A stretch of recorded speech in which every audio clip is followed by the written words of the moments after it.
This makes the Rangers unstoppable. One player in particular has amazing underlying metrics with a golden opportunity to completely unlock this Rangers roster if he starts to execute on his continuous opportunities.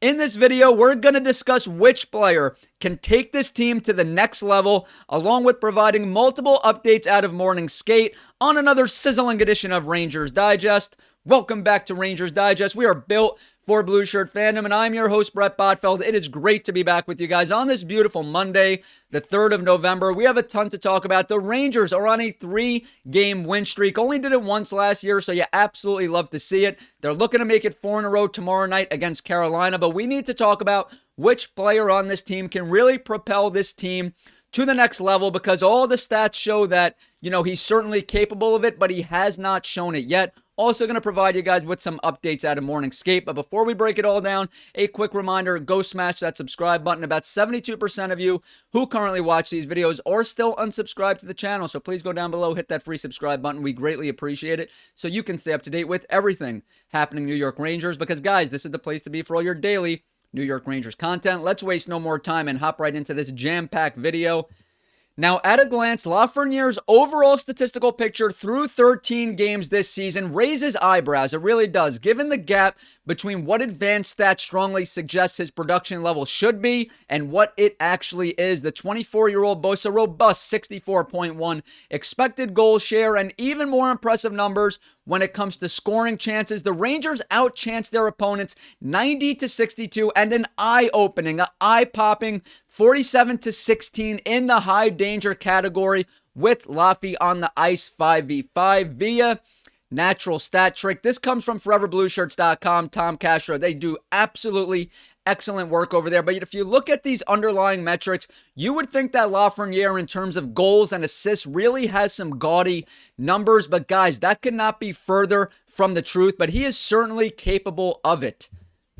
Now, there's little question that Laffy must shoot the puck more. He averaged a career-best 2.6 shots a game during the 2023-24 season, when he also set career highs with 57 points. He may have found the right running mates to help him do that once again. Mike Sullivan shuffled his forward combinations midway through the comeback against the Oilers, putting Laffy with Laba and Cooley. Now, guys, this year, he's averaging 2.3 shots a game, which isn't bad. It's second highest in his career. But like I just mentioned, when the Rangers won the President's Trophy, when he had his breakout, he was averaging a career best 2.6. So, he has to keep his confidence up, keep shooting the puck at the net, because good things happen when you do that, when there's traffic around the net front. And, when he set these records, he was playing with Artemi Panarin and Vincent Trocheck. Also played with them last year and to start this season. But now Mike Sullivan has shuffled things up. Trocheck has been hurt with an injury. More on him later on. And now we're starting to see a kid line 2.0 really be developed. I love what I'm seeing from Lafreniere when he's on that line with Noah Laba and Will Cooley. Now, that line helped spark a rally from a 2-goal deficit with their dynamic play. That straight-ahead type of hockey, working to a 4-3 overtime victory. They followed up that performance with a dominant group effort in a 3-2 overtime win versus the Seattle Kraken, posting a 77.1 expected goal share in 11 minutes of ice time together. When these three guys play together, Will Cooley, Noah Laba, Alexis Lafrenière, it is electric. It is elusive. They're all 20-something years old. Like I said, it looks like a legit kid line 2.0. I love the way they drive the puck. I love the way they play north to south style of hockey. That's the way Mike Sullivan wants these guys to play.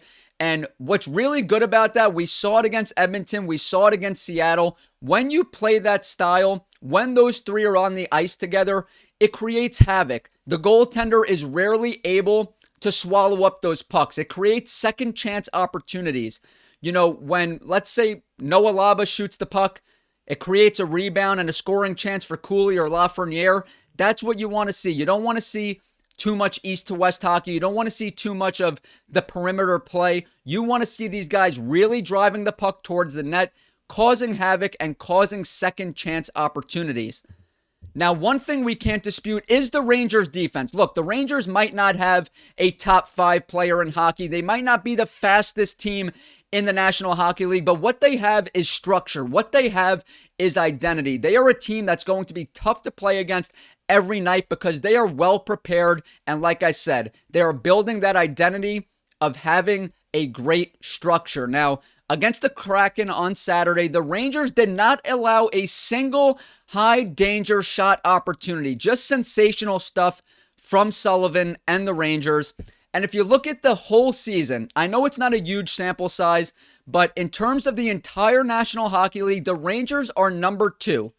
Number 2 in goals against with 2.38, trailing the Capitals, who are at number 1. The problem is, as good as the defense has been, is when it comes to goals for, they average the same 2.38, which ranks 31st in the National Hockey League. So as the pucks continue to creep in the back of the net, you've seen it lately, the Rangers are starting to find some magic. They're starting to find some life on the offensive end, especially on the road. We need to see it at home. Hopefully they could do that tomorrow night against Carolina. But as they start to creep up in terms of goals for, I believe they will start to creep up in the standings as well, because we understand their 2 goaltenders, Igor Shesterkin, Jonathan Quick, are excellent. We understand they have a top 5 defensive pairing in Fox and Gavrikov. Now it's about the goal scoring.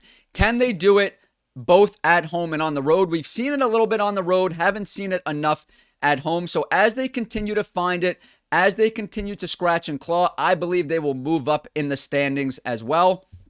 Now, we do have some updates out of morning skate. I'm talking about the Kid Line 2.0. Will Cooley, Noah Laba, Alexis Lafreniere. Good to see they're going to play together again. It looks like Mike Sullivan is trusting them. You can see at morning skate, they were on the second line together. Vakanainen is out due to a lower body injury. He's day-to-day, so Robertson is in there to fill in, playing with Schneider. I like that Soucy and Borgen are still together because, like I said, Soucy and Schneider together didn't work.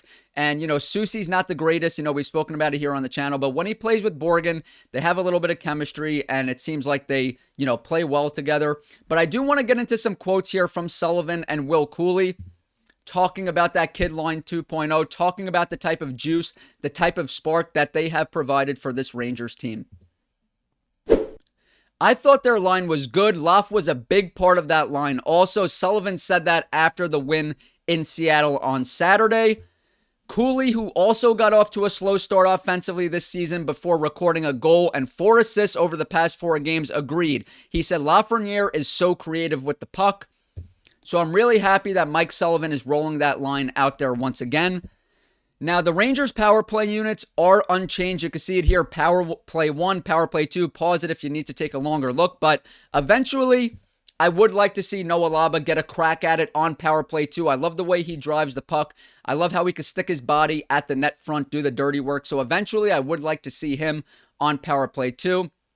But like I said, the units are unchanged as of right now. We also have an update on Vakanainen and Vincent Trocheck. So from Colin Stevenson, Urho Vakanainen is out day-to-day with a lower body injury. Vincent Trocheck is skating with the team. That's great to see. Wearing a non-contact injury. He remains on LTIR, but is eligible to come off. So it looks like Trocheck is well on his way back. He's probably only going to miss like another game here. But I have a question for you guys below, because that's going to do it here today. When Vincent Trocheck comes back, would you like to still see that Kid Line 2.0 of Will Cooley, Noah Laba, Alexis Lafreniere? Leave your comment down below. Also, do you think Alexis Lafreniere is capable of breaking out? I know the underlying metrics and advanced statistics are pretty, but, he needs to start producing. It's not all about the advanced stats. He needs to actually start showing it by executing on the ice. So leave your comment down below. Leave us a comment and follow on X and TikTok. It is in the description. Leave a comment in the comment section as well. The conversation always continues over there. Let us know how you feel. And if you haven't yet, hit that free subscribe button so you can stay up to date with everything happening New York Rangers.